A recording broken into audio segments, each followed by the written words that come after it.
Hola amigos, me presento, soy César Acosta Díaz y les voy a hablar de las microondas. ¿Qué son las microondas?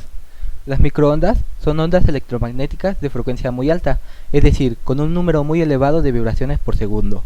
Estas se emplean para transmitir señales telegráficas de alta velocidad y para comunicar satélites y las ondas especiales con las estaciones de la Tierra.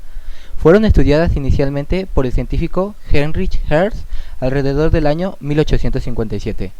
Tienen la propiedad de excitar la molécula de agua, por consiguiente se utilizan en los hornos de microondas para calentar alimentos que contengan este líquido. Ahora hablaremos de las aplicaciones de las microondas en la ingeniería mecatrónica. El actual crecimiento de las comunicaciones inalámbricas, debido al incremento de las comunicaciones de voz, video y consumo de datos, está causando una creciente demanda de la cantidad de canales y el ancho de banda. Esto está impulsando a los sistemas transceptores de comunicación hacia frecuencias de microondas y de ondas milimétricas para satisfacer la demanda mundial de mayores velocidades de transmisión de banda ancha. Los sistemas de comunicación inalámbrica requieren también de un desarrollo a la par de esta demanda. La tecnología inalámbrica ha crecido enormemente, con nuevas aplicaciones reportadas casi todos los días.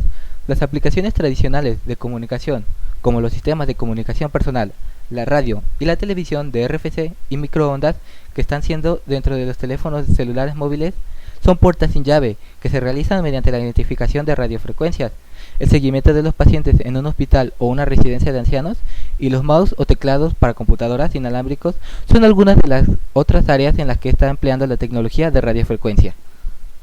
Un aspecto muy importante es que estos problemas de la teoría de campo de microondas pueden ser formuladas en términos de líneas de transmisión y elementos distribuidos que representan los efectos de las discontinuidades geométricas, dando lugar a lo que se ha llamado la teoría de redes de microondas.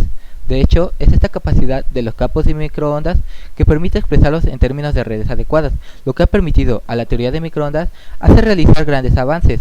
Esta capacidad proporciona el fundamento para muchos diseños de circuitos de microondas sistemáticos y precisos. Allí la función del ingeniero mecatrónico para hacer validar estos términos.